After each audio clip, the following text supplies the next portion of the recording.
Assalamualaikum warahmatullahi wabarakatuh. Waalaikumsalam warahmatullahi wabarakatuh. Bapak-bapak, ibu-ibu, saudara-saudara kaum muslimin rahimakumullah.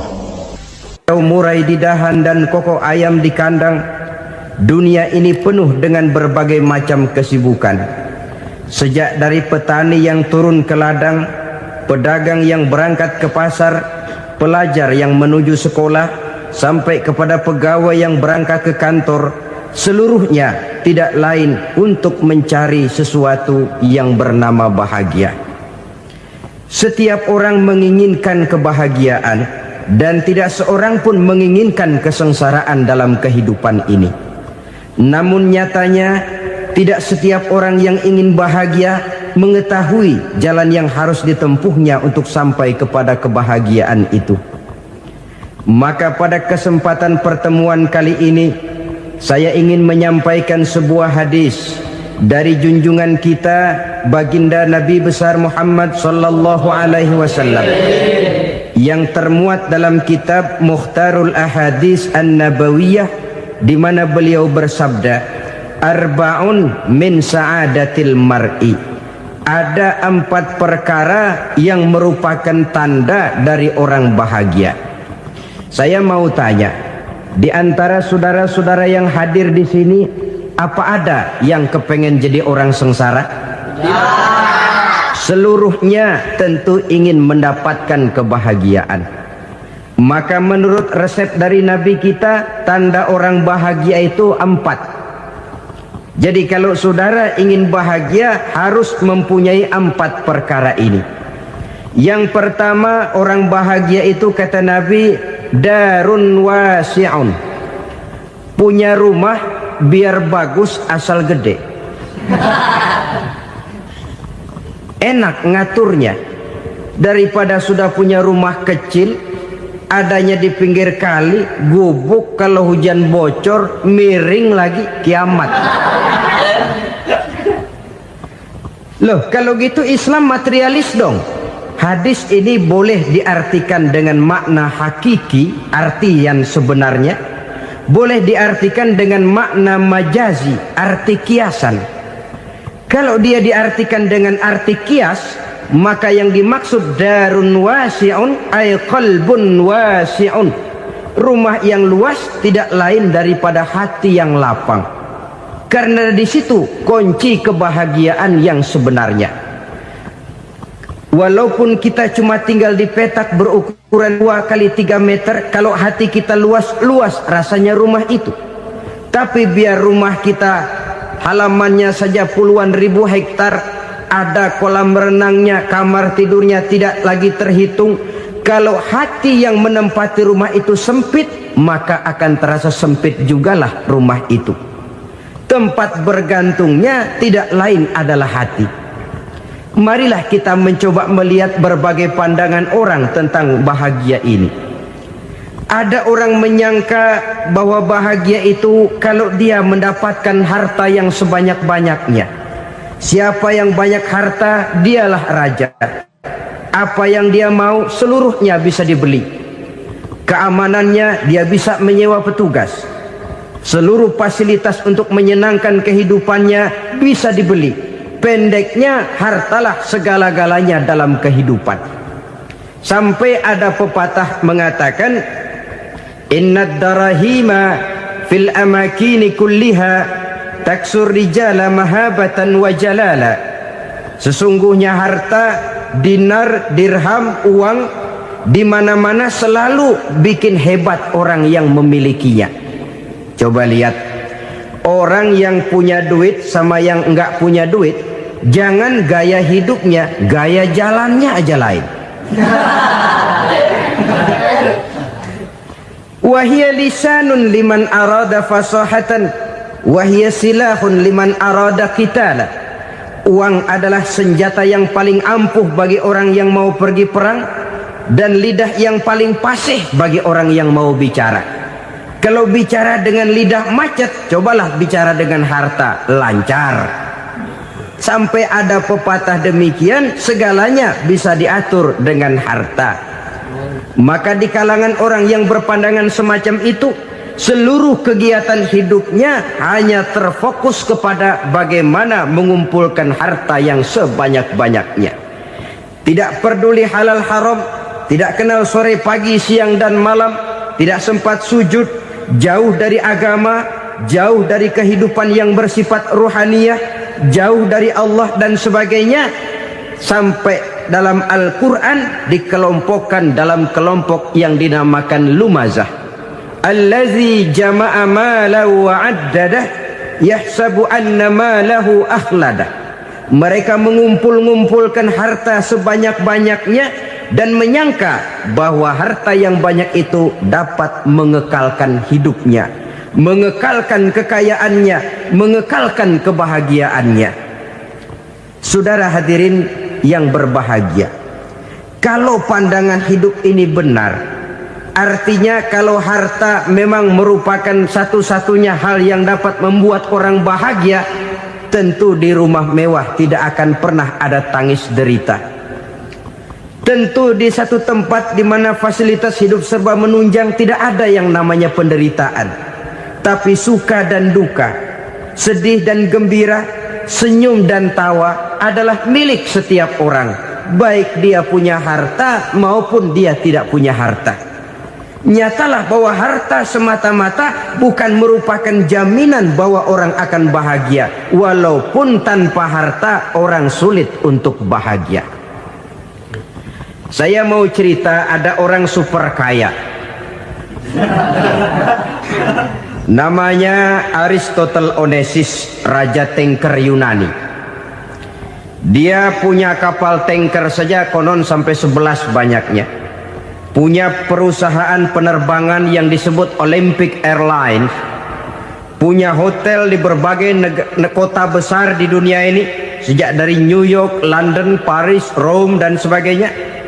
Bahkan punya pulau yang dia namakan Pulau Scorpio. Ini kan namanya sudah kaya nggak tanggung-tanggung, punya pulau.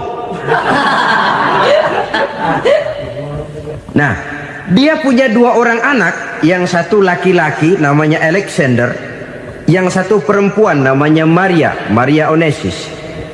Seluruh harapannya tertumpah kepada anak lakinya Alexander ini, yang akan meneruskan usahanya, meneruskan kekayaannya, meneruskan dinastinya.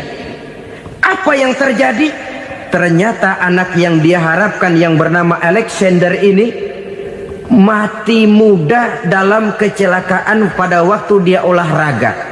Apa olahraganya? Namanya olahraga anak orang kaya, golongan jet set. Olahraganya olahraga pesawat terbang. Jatuh, ya nggak kapungut, habis mati. Tinggal satu anak perempuannya, Maria Onesimus. Tapi anak perempuan ini juga malah urakan. Terakhir dia pacaran, bahkan kemudian kawin sama orang Rusia. Rupanya Aristotle Onesimus ini broken. Kekayaannya yang berlimpah ruah, perusahaannya yang begitu banyak, siapa yang akan meneruskan? Siapa yang akan menggantikan? Sampai kemudian dia mengurung diri di Pulau Scorpio dan mati di sana secara mengenaskan. Seorang multi jutawan, seorang yang super kaya, mati menyendiri di pulau sepi. Ibarat kata pepatah, anak ayam mati di lumbung. Bukan kekurangan makanan, keurugan makanan. Begitu kehidupan Aristotle Onesimus. Dan banyak orang-orang yang sudah demikian kaya sampai dibingungkan oleh kekayaannya sendiri. Telusurilah kehidupan David Rockefeller misalnya, Henry Ford misalnya, Adnan Khashoggi misalnya. Multi jutawan yang kadang-kadang dibuat keder oleh kekayaannya sendiri. Pantas ketika Imam Ali ditawarkan orang, "Ya Ali, kalau kepadamu disuruh pilih ilmu atau harta, kau pilih mana?" Ya jelas pilih ilmu dong. Kenapa? Pertama, ilmu kalau kita berikan kepada orang lain tambah. Tapi harta kalau kita berikan kepada orang lain kurang. Saudara punya uang 10.000, dibagi orang 5.000, jelas uang saudara berkurang. Tapi saudara punya ilmu, diberikan kepada orang lain bisa, saudara pun makin mantap. Tidak lantas jadi bodoh karena ngajarin orang. Saudara bisa Fatihah lalu mengajarkan orang Fatihah, orang bisa, saudara pun makin hafal. Tidak lantas setelah diajarin orang ilmunya hilang. Begitu datang dia minta orang, tolong ajarin saya Fatihah, udah habis, nggak ada.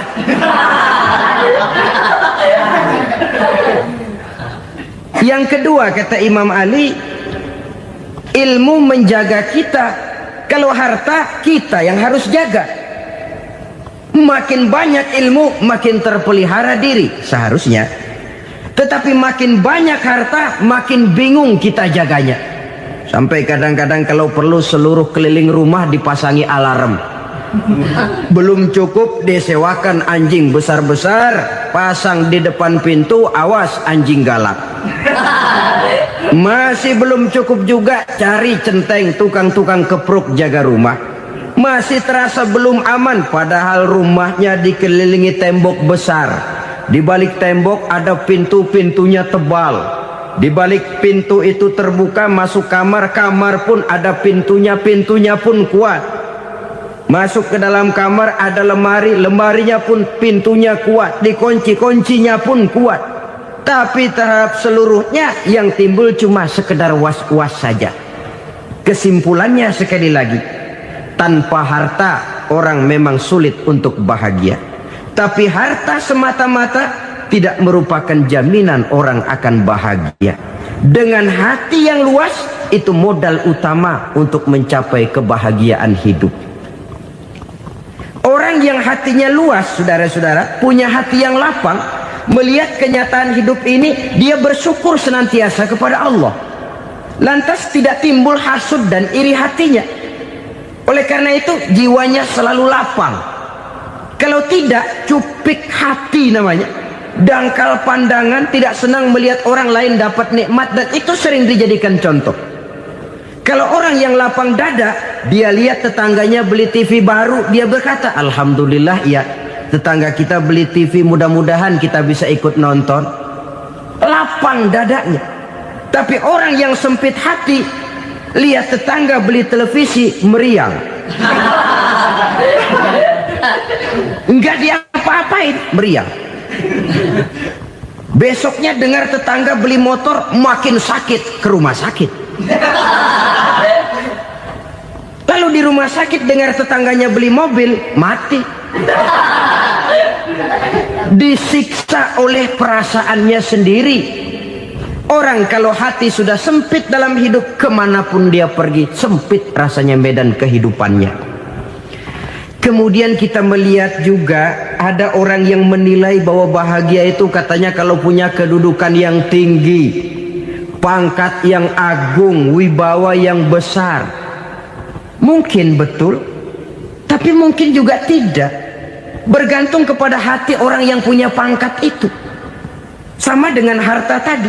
Harta akan membawa bahagia kalau dia jatuh ke tangan orang yang berhati lapang.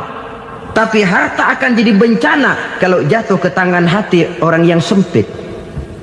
Pangkat akan membawa bahaya kalau jatuh di tangan hati orang yang sempit. Lebih dari itu, kenyataan mengajarkan kepada kita bahwa ternyata pangkat dan jabatan tidak selamanya memberikan kebahagiaan dalam kehidupan. Bahkan resikonya kelewat besar. Beberapa bukti kita bisa ambil dari para pemimpin dunia yang menjadi korban lantaran pangkat dan jabatan yang disandangnya. Saudara ingat Presiden Abraham Lincoln dan John Kennedy dari Amerika? Dibunuh orang. Park Chung-hee dari Korea Selatan, Ziaur Rahman dari Bangladesh, Anwar Sadat dari Mesir, terakhir Indira Gandhi dari India, menjadi korban dari pangkat dan jabatan yang disandangnya dari orang-orang yang tidak senang dia memegang jabatan itu. Dia akan mudah mengundang bencana. Sehingga pantas kalau seorang presiden terkemuka Amerika, Harry Truman namanya, dia mengatakan, Jabatan presiden itu, kata dia, seperti orang nunggang macan, naik macan. Harus kita taiki, kalau enggak dia bakal nerekam kita, ngeri katanya. Adapun orang yang hatinya lapang, kalau dia menerima pangkat dan jabatan, dianggapnya itu satu kesempatan untuk berbuat baik. Tapi orang yang berhati sempit, menerima pangkat dan jabatan, bukan kadang-kadang menerima, malah berusaha setengah mati mencapai dengan segala cara. Kalau perlu jilat atas, jilat atas. Jadi golongan sumuhun dawu. Jadi kelompok kulon nuwun, yes sir, yang kerjanya cuma oke bos. Kalau perlu jilat atas, jilat atas. Kalau perlu injak yang bawah, injak yang bawah. Perlu sikut kiri kanan, sikut kiri kanan. Yang penting pangkat dapat, jabatan dapat. Orang yang semacam ini, kalau sudah mempunyai pangkat dan jabatan, biasanya dia tidak menganggap itu sebagai amanah, tidak menganggap sebagai kesempatan berbuat baik, tapi malah kesempatan untuk memperturutkan hawa nafsunya yang dilatar belakangi oleh kesempitan hatinya tadi. Apalagi kalau orang memperoleh pangkat karena banyak mengeluarkan uang, seakan-akan pangkat dan jabatan itu sekarang macam proyek pakai tender. Siapa yang berani bayar segini naik, nggak berani minggir. Padahal logikanya, kalau orang mencapai satu jabatan karena banyak mengeluarkan uang, hampir bisa dipastikan bahwa setelah jabatan itu dia pegang, langkah pertama yang akan dilakukannya ialah berusaha bagaimana uang yang dia keluarkan supaya kembali. Ya paling kurang pulang modal dulu dong. Soal mikirin rakyat soal nanti, tapi ini modal harus pulang. Itu celakanya kalau orang memperoleh pangkat dan jabatan cuma karena banyak mengeluarkan uang. Jarang orang yang mempunyai keyakinan dan pandangan bahwa pangkat dan jabatan merupakan amanah. Jadi sekali lagi, pangkat dan jabatan mungkin saja membawa kebahagiaan kalau jatuh ke tangan orang yang berhati lapang. Tapi bisa jadi bencana kalau dia jatuh ke tangan orang yang mempunyai hati yang sempit. Dan lagi-lagi stresnya hati yang lapang. Lalu sebagian orang, saudara, ada yang berpandangan katanya bahagia itu kalau jadi orang terkenal, mempunyai popularitas, menjadi idola di kalangan remaja, di kalangan orang tua, di segala lapisan masyarakat. Padahal makin populer orang, makin terikat dia. Ya kalau macam kita ini kan nggak punya nama, nggak populer, tengah malam buta mau nongkrong di warung Tegal aman. Tapi pangkat, jabatan, kedudukan, popularitas menyebabkan kita diikat dengan berbagai macam peraturan. Cuma mandi sama ke WC saja yang nggak dikawal.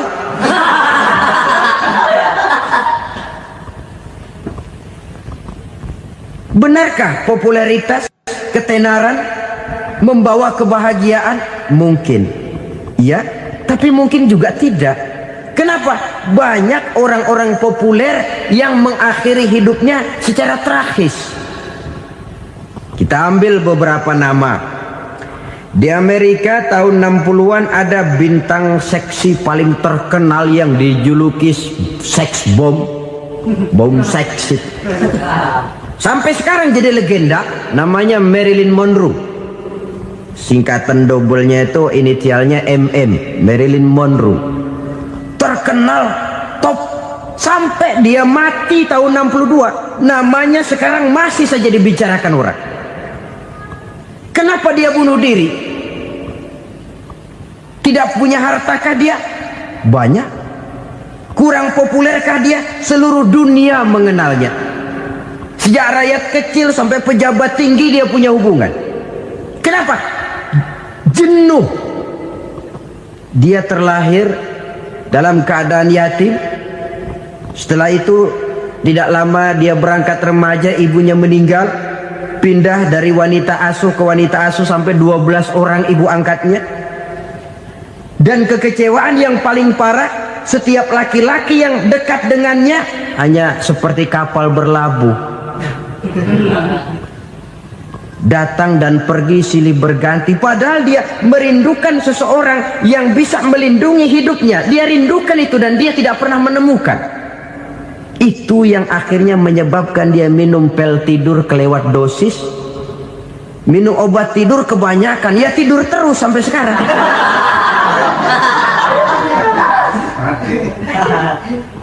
Dia mengakui, saya telah memiliki ketenaran, tapi saya tidak pernah hidup dalam ketenaran itu.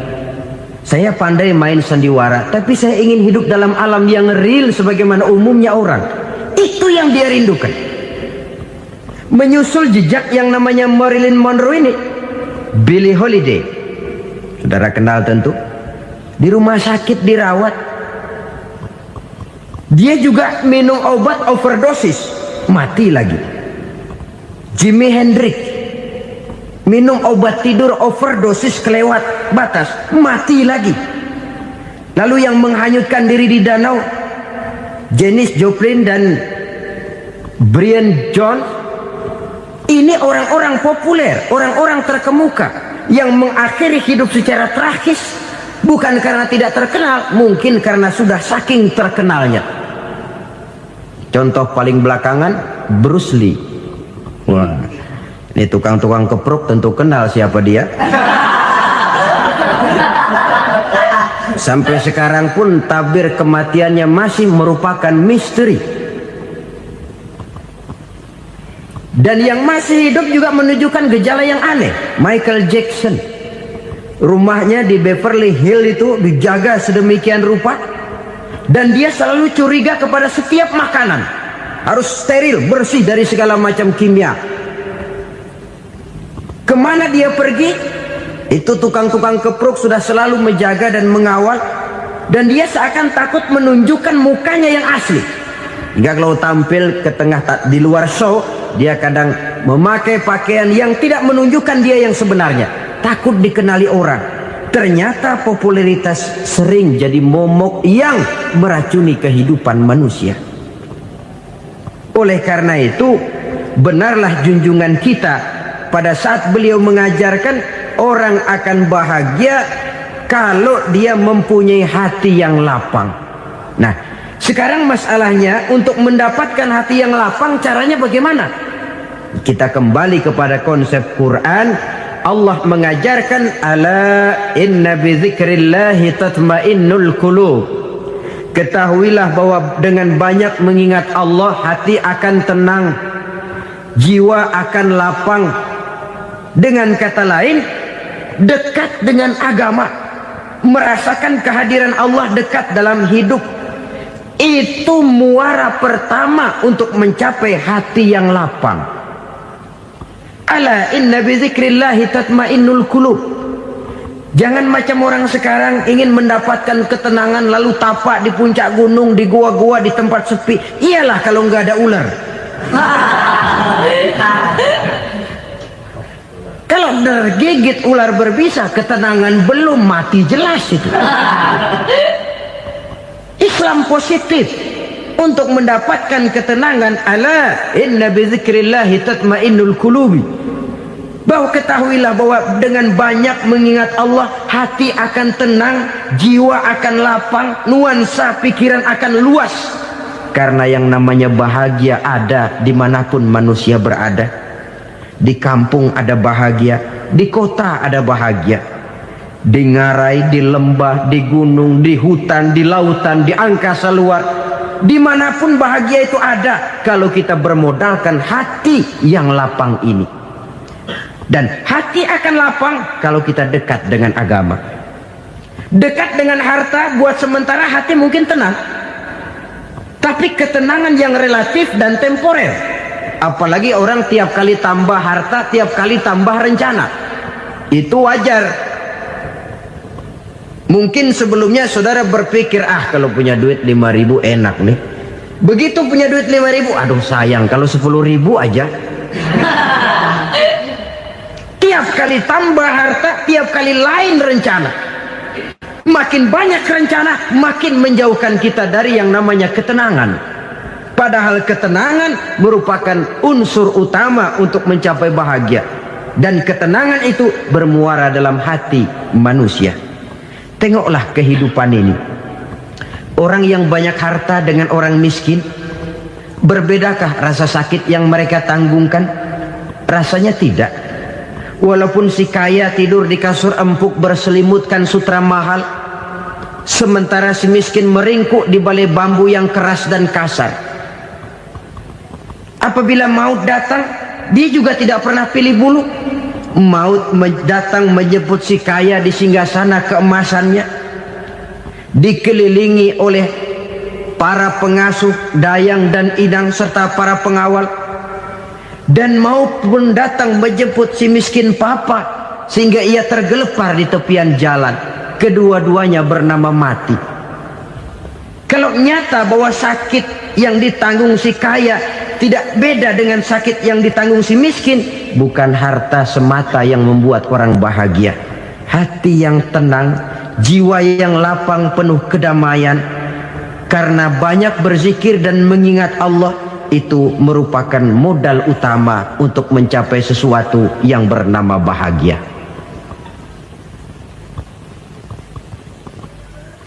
Saudara hadirin yang saya hormati, inilah yang pertama dari 4 ciri yang digambarkan oleh Nabi tentang tanda-tanda orang bahagia.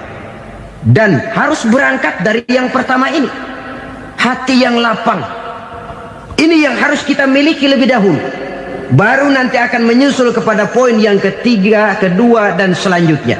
Sebab kalau hati sudah terisi dengan jiwa yang lapang, seluruh persoalan insya Allah akan bisa kita atasi dengan sebagaimana mestinya.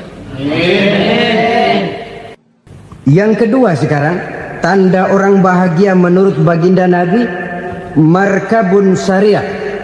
Orang bahagia itu, kata beliau, punya kendaraan biar cepat asal lancar. Artinya kemana dia mau pergi mudah. Apa maksud hadis ini? Kalau kita kaji lebih dalam, kendaraan itu kan alat transportasi. Transportasi tidak lain adalah usaha memudahkan komunikasi. Pindah dari situ kepada teori bahwa manusia adalah zon political, makhluk bermasyarakat yang tidak bisa memenuhi kebutuhan hidupnya secara sendirian. Kita memerlukan keberadaan orang lain dalam kehidupan ini. Untuk memakai baju saja kita sudah perlukan petani yang tanam kapas, pabrik yang memintal kapas jadi benang, pabrik yang menenun benang jadi kain, sampai kepada mesin jahit, sampai kepada tukang jahit. Itu cuma untuk memakai pakaian saja. Tidak seorang pun di antara kita yang sanggup memenuhi kebutuhan hidupnya secara sendiri. Kita perlu orang lain. Maka kebebasan dalam arti mutlak, kebebasan tanpa batas, itu tidak mungkin ada dalam kehidupan. Karena kita mengadakan yang disebut interaksi sosial. Setiap kegiatan kita tentu melibatkan orang lain. Menurut kita barangkali kita bebas jalan di jalan raya semaunya, tapi orang lain berkendaraan pun merasa bahwa ini ada juga jalan haknya, dan begitu selanjutnya. Oleh karena itu, maksud dari kendaraan yang cepat ini adalah khulata'uhu ma'as solihin. Lingkungan pergaulannya terdiri dari orang-orang soleh. Pergaulannya luas. Kemana dia pergi ada temannya. Kesulitannya ada tempat dia cerita. Dan kesulitan kalau sudah diceritakan kepada orang lain, taruh kata orang itu tidak bisa menolong, namun menceritakannya kepada orang yang kita percayai, kan paling kurang sudah mengurangi beban jiwa, mengurangi tanggungan batin, merasa masih ada tempat kita cerita. Maka lebih baik orang awam yang mau bergaul ketimbang orang setengah alim tapi ngunci pintu. Sebab nantinya akan timbul sikap picik, cupik pandangan, dan tidak luas menghadapi kenyataan dalam kehidupan ini. Namun yang harus kita garis bawahi, pergaulan memang mesti luas. Namun jangan sekali-kali lupa bahwa pergaulan sangat besar pengaruhnya dalam ikut membentuk kepribadian manusia. Sehari-hari bisa kita bilang, kalau kita dekat sama tukang minyak wangi, sekalipun nggak dibagi minyaknya, baunya tentu dapat. Betul? Tapi dekat sama tukang elas, walaupun nggak kena apinya, asapnya mesti kena. Kalau Syauqi mengatakan lebih jelas lagi, man asyaral asrafa asa musyarrafan wa muasyiral anzali ghairu musyarrafin. Awalam taral jildal hakira muqabbalan bisagri lamma sara jildal mushaf. Siapa yang bergaul dengan orang mulia, dia bakal ikut menjadi mulia. Tapi siapa yang berteman dengan orang hina, dia tidak bakal ikut menjadi mulia. Tidakkah kau lihat, kata Syauqi, kulit kambing yang hina pun dicium orang ketika menjadi kantong Quran. Kulit kambing hina, kalau dia sendirian gak ada yang mau cium. Tapi begitu dia bergaul dengan Quran, menjadi kantong Quran, dipakein minyak wangi, ditaruh di tempat yang tinggi, mau diambil dicium dulu, dibawa dengan penuh hormat dan hati-hati. Kulit kambing yang hina lantaran berteman dengan Quran, numpang mujur. Tapi coba lihat kalau kulit kambing berteman dengan kayu, jadi beduk, habis. Zohor dikemplang, asar dipukul. Itu pun sedikit saja, cuma salah milih teman. Yang temannya Quran dihormati orang, yang temannya kayu lantaran jadi beduk, gelap-gelap subuh orang udah kemplangin.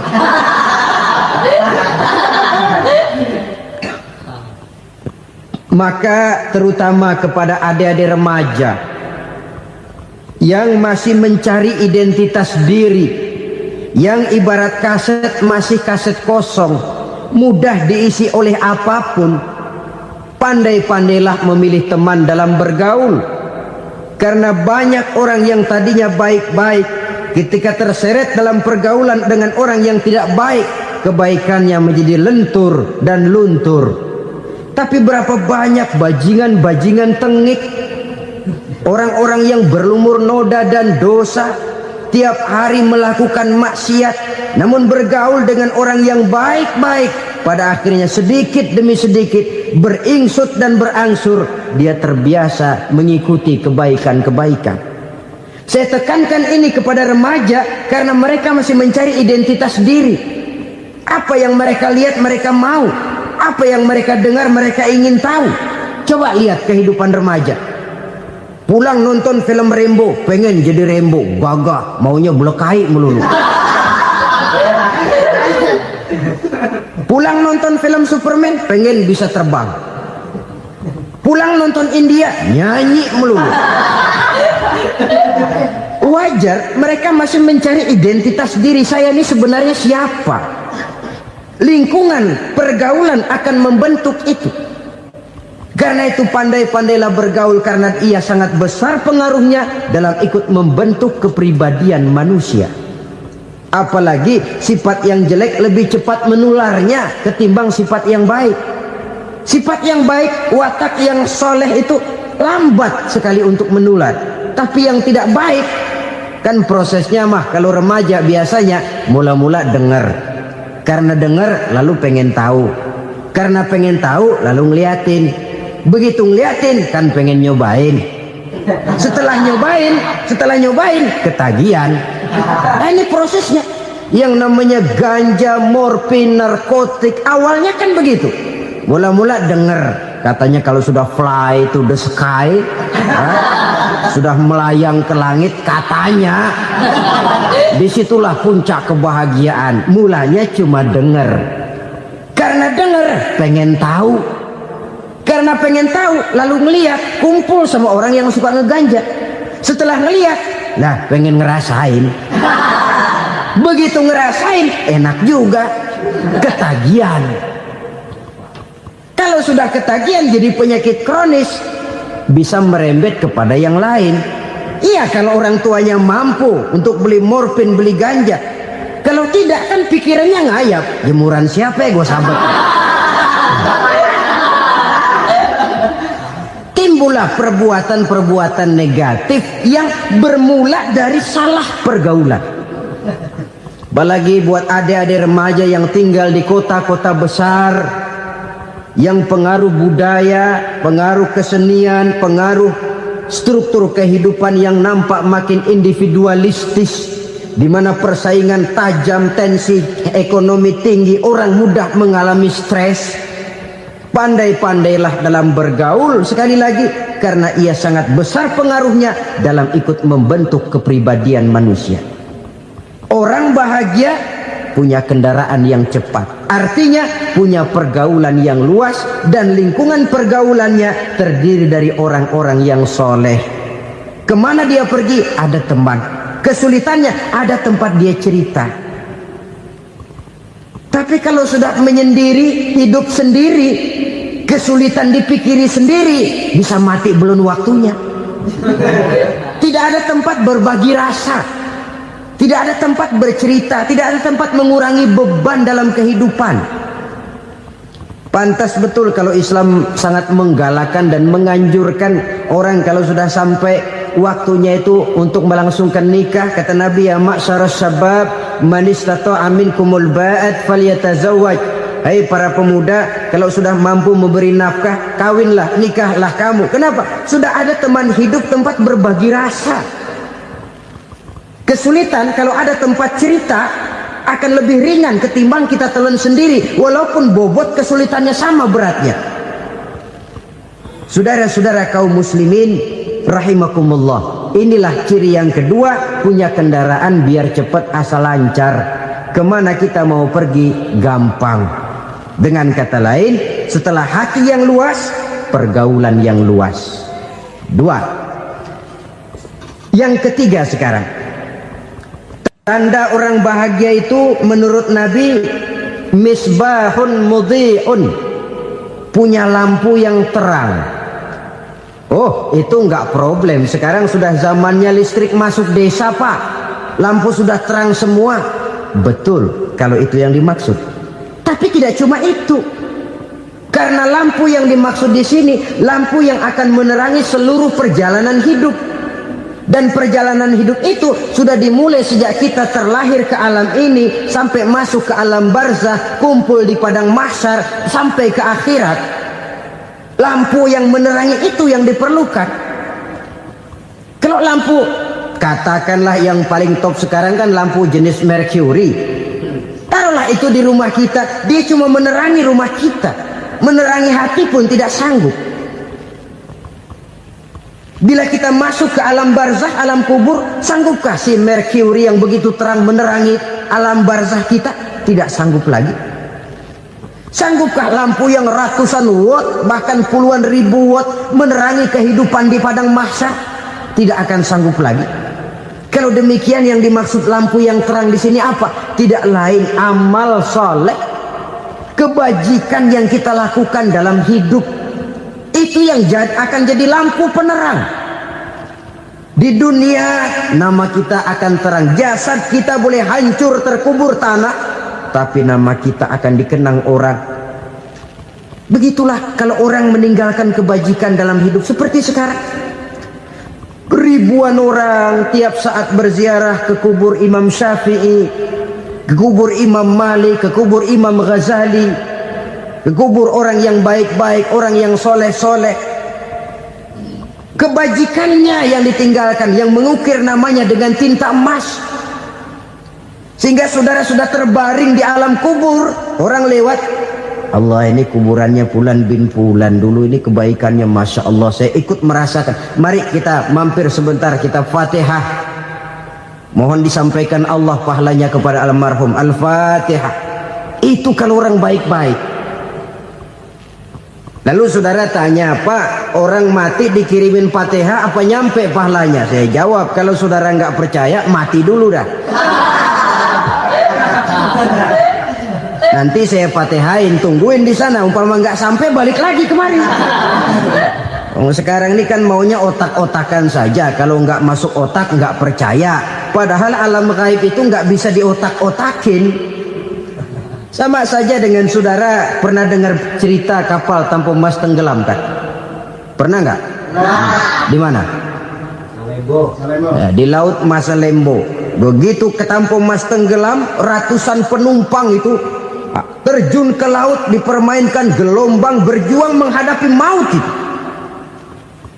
Orang lagi timbul tenggelam di lautan, dihantam ombak, kita tengokin pakai helikopter. Pak, lagi timbul tenggelam ya? Iya, tolongin. Jangan khawatir Pak, nih saya kirim intan Pak, harganya 10 juta. Kira-kira orang yang timbul tenggelam di laut seneng nggak? Tidak. Kan mahal toh intan 10 juta. Kenapa dia nggak senang? Karena intan 10 juta dalam kondisi seperti itu tidak sanggup menyelamatkan dia. Dia akan girang kalau dikirimin ban mobil bekas, dikirimin papan terentang atau bambu. Intan yang 10 juta dia nggak girang. Ban mobil bekas yang 1000 perak, tuh pegang, itu yang dia girang betul. Inilah sebabnya Nabi berkata, mal mayyitu fi qabrihi illa kal ghariqil mutaghawwis. Orang yang meninggal di alam kuburnya seperti orang timbul tenggelam di lautan. Yantaziru da'watan min ahli, menunggu doa dari keluarganya yang masih hidup. Duh, bapak saya sudah meninggal, saya sayang benar sama dia. Kirimin kulkas ke kuburannya Itu sama saja dengan tadi orang tenggelam di lautan dikirimi intan yang harganya 10 juta, ndak sampai. Begitulah kalau kebajikan yang kita tinggalkan dalam hidup, sudah mati pun kubur kita masih diziarahi orang.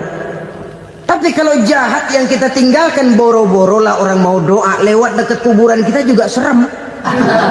Tuh bajingan no, dulu mati dipendem di situ tuh. Jangan lewat situ, ntar kesurupan, jangan. Lewat saja orang ngeri. Konon lagi membacakan Fatihah dan mengirimkan doa. Hidup pada hakikatnya adalah kesempatan untuk berbuat baik. Maka sekali kesempatan itu diberikan, manfaatkan dengan sebaiknya. Sebab kesempatan kedua tidak akan pernah ada. Kesempatan berbuat baik di sini, di akhirat sudah pembalasan namanya. Sekali kesempatan itu dicabut, dia tidak akan pernah dikembalikan lagi. Kata Iqbal, hidup tidak mundur ke belakang, Bung. Berhenti diinjak orang, mundur hancur. Tidak ada kata mundur dalam hidup ini. Berhenti diinjak orang, mundur kecebur. Tidak ada kata lain. Harus maju dalam kehidupan, dalam artian yang positif. Hidup adalah kesempatan untuk mengumpulkan kebajikan yang sebanyak-banyaknya. Di situ nilai daripada manusia. Sekarang ini memang nggak kelihatan kok, orang yang banyak pahala sama yang banyak dosa nggak kelihatan kok. Barangkali kalau habis bikin dosa palanya pada benjol, mungkin orang takut sama dosa. Tapi sekarang sama saja, orang yang banyak dosa dengan yang nggak banyak dosa jalan bareng dari belakang, sama, nggak kelihatan beda. Tapi ada waktunya di mana pahala memegang peranan, di mana dosa diperlihatkan. Sama saja kalau kita bawa mobil siang, lampu kan nggak begitu berfungsi. Apa lalu bilang, alah ini lampu berat-beratin, copot-copotin aja dah. Tidak perlu begitu. Kenapa? Pada satu saat malam senja akan datang. Bila matahari terbenam, senja pun datang, gelap mulai merayap, disitulah baru terasa perlunya lampu. Pahala begitu. Sekarang orang yang nggak ada pahalanya nggak kelihatan dalam kehidupan. Tapi pada satu saat senja kehidupan akan datang. Ajal merenggut nyawa, malam merayap, dan hidup mulai diliputi kegelapan di alam barzah. Dikala itu kalau nggak punya lampu, alangkah malangnya kita. Sebab amal yang baik, kata Nabi, di alam barzah itu akan diciptakan menjadi perempuan yang cantik menemani kita. Amal yang jahat akan menjadi orang yang paling jelek nemenin kita. Udah di tempat gelap yang nemenin jelek.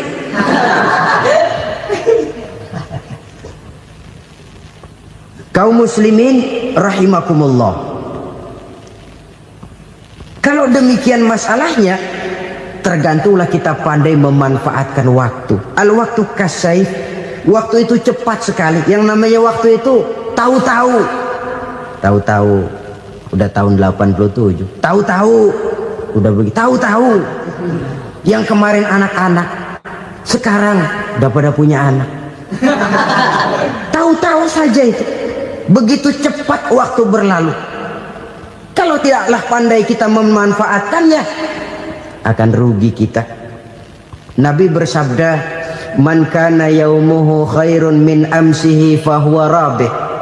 Barang siapa yang hari ini lebih baik daripada hari kemarin, itu orang untung. Hari ini lebih baik daripada kemarin. Bulan ini lebih baik dari bulan kemarin. Tahun ini lebih baik dari tahun kemarin. Itu orang yang beruntung. Tahun kemarin sembahyangnya maghrib doang, sekarang udah tambah isya. Tahun kemarin cuman Idul Fitri aja ngancem bener, sekarang udah tambah Jumat, lalu tambah lagi maghrib, tambah lagi isya, dan selanjutnya. Hari ini lebih baik daripada kemarin, itu orang yang beruntung. Wa man kana yaumuhu mithlu amsihi fahuwa khasir. Lalu barang siapa yang hari ini sama saja dengan hari kemarin, itu orang rugi.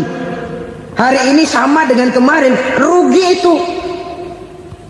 Bulan ini begitu, bulan kemarin begitu, tahun ini begitu, tahun lalu juga begitu. Rugi itu orang. Rugi apa? Rugi umur. Umur tambah, amalan gak pernah tambah. Dan saya pikir lebih merupakan azab ketimbang nikmat kalau orang dikasih panjang umur cuma untuk numpuk dosa. Mending mana? Panjang umur banyak dosa sama pendek umur dikit dosa? Mending mana? Mending mana? Ya, paling mending tentu panjang umur banyak pahala. Tapi kalau tidak, sekali lagi, lebih merupakan azab ketimbang nikmat kalau orang diberikan panjang umur tapi cuma untuk sekedar menumpuk dosa. Kehilangan kesadaran bahwa dunia bukan terminal akhir dari satu perjalanan. Dia cuma halte di mana kita berhenti sebentar untuk menuju kepada terminal yang hakiki. Saudara-saudara kaum muslimin rahimakumullah, inilah lampu yang akan menerangi kehidupan. Amal yang kita lakukan di dalam kehidupan. Jadi yang dimaksud dengan lampu yang terang, kebajikan yang kita kerjakan dalam hidup. Nah, setiap orang di awal tadi saya bilang ingin bahagia. Bahagia itu kan hakikatnya kumpulan senang dan selamat. Senang, selamat. Apa bedanya? Senang tapi tidak selamat, nggak bahagia. Selamat tapi nggak senang, nggak bahagia orang. Contoh, kalau orang korupsi, duitnya banyak, senang dia, tapi keselamatannya. Ada tentara baris di samping rumahnya udah bingung, padahal tentara latihan. Tentara cuma latihan, dia bingung. Senang, tapi karena keselamatannya tidak terjamin, dia tidak bahagia. Sebaliknya pegawai negeri jujur benar, cuma segaji-gajinya, selamat nggak korupsi tapi melarat, ya nggak bahagia juga, kurang senang. Kesenangan dan keselamatan untuk dunia saja, ya sekali lagi, kalau cuma sekedar untuk dunia saja, bisa dibeli pakai uang, bisa dibeli pakai uang. Saudara ingin selamat, bisa dibeli pakai uang. Saudara ingin senang, bisa dibeli dengan uang. Tapi setelah mati masuk ke alam barzah, habis kekuasaan uang. Nggak bisa lagi beli keselamatan pakai uang, tidak mungkin lagi membeli kesenangan dengan uang. Di situ pahala yang megang peranan. Makin banyak pahala, makin banyak saham untuk membeli kesenangan dan keselamatan, untuk memperoleh yang namanya bahagia. Dan jangan lupa loh, di alam barzah kita nggak sebentar, menunggu datangnya kiamat. Loh iya, kalau kita begitu dikuburin terus kiamat datang, untung. Tapi kalau masih harus 1000, 2000, puluhan ribu tahun yang akan datang, dalam satu penantian yang begitu lama, tanpa saham untuk memperoleh kebahagiaan, satu kemalangan yang tidak ada pernah putus-putusnya. Janganlah tergelincir oleh kebahagiaan sebentar yang menipu dengan mengorbankan kebahagiaan hakiki yang berjangka panjang. Apa artinya senyum sejenak kalau harus ditebus dengan tangis seumur hidup? Biarlah kita minum jamu, pahit memang, getir memang, tapi kan besok badan sehat.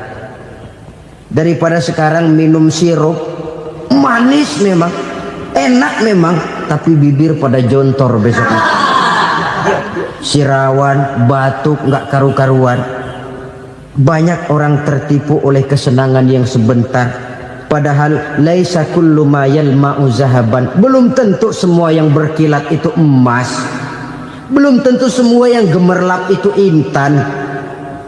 Karena itu marilah manfaatkan kesempatan yang diberikan Allah ini untuk mengumpulkan kebajikan yang sebanyak-banyaknya.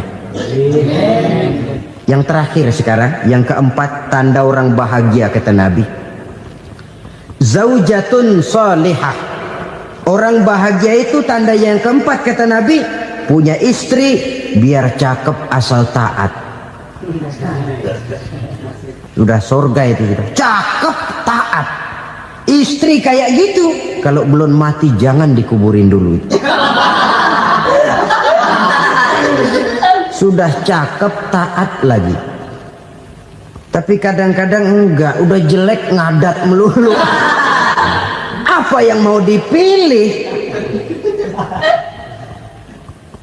Sebab itu Quran mengatakan istri pakaian untuk suami, suami pakaian untuk istri. Kenapa suami istri diibaratkan pakaian? Alangkah tingginya gaya bahasa Quran ini. Suami istri teman hidup, hidup perjalanan panjang. Sejak kita dalam rahim sudah ada hidup kan di sini. Sampai ke alam dunia, masuk ke alam barzah, kumpul di padang mahsyar, sampai menuju akhirat, itu perjalanan hidup. Carilah istri atau suami teman hidup yang membawa manfaat tidak hanya kehidupan di dunia ini, sampai di alam barzah, sampai di padang mahsyar. Suaminya mungkin meninggal lebih dulu atau istrinya mungkin meninggal lebih dulu. Tapi suami atau istri yang masih hidup berbuat kebajikan. Suami saya meninggal, ada hartanya, saya sedekahkan, niat pahala untuk almarhum suami saya. Ini teman hidup. Tidak dibatasi dan tidak bisa dipisahkan oleh maut sekalipun. Zohirnya mungkin pisah, badannya mungkin pisah, tapi hatinya, jiwanya, kebersamaannya dalam menghadapi kehidupan. Karena itu, saudara-saudara, bahasa Quran indah. Suami istri diibaratkan seperti pakaian. Apa fungsi pakaian? Pertama, pakaian jadi kebanggaan. Artinya suami harus menjadi kebanggaan istri, istri harus jadi kebanggaan suami. Yang kedua, pakaian itu kan fungsinya menutup aurat.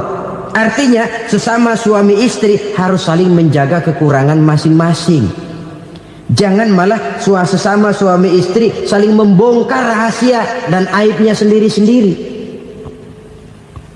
Istrinya diceritain jeleknya di mana-mana, atau suaminya dibongkar rahasianya di pasar umum. Itu sudah tidak lagi berfungsi sebagai pakaian. Kenapa semua ini diperlukan? Karena kita menyadari bangsa yang baik terdiri dari masyarakat yang baik. Masyarakat yang baik merupakan susunan dari warga yang baik. Warga yang baik adalah terdiri dari rumah tangga yang baik. Dan rumah tangga yang baik merupakan susunan dari pribadi yang baik. Dari situ langkah dimulai. Membangun satu bangsa yang baik diawali dengan membangun rumah tangga yang baik, dengan menciptakan pribadi-pribadi yang baik. Sehingga dari sini diharapkan berkembanglah nilai-nilai kebaikan. Orang akan bahagia mempunyai istri yang soleh. Kenapa? Tidak ada seorang suami bisa sukses jadi apapun dia, apapun profesinya.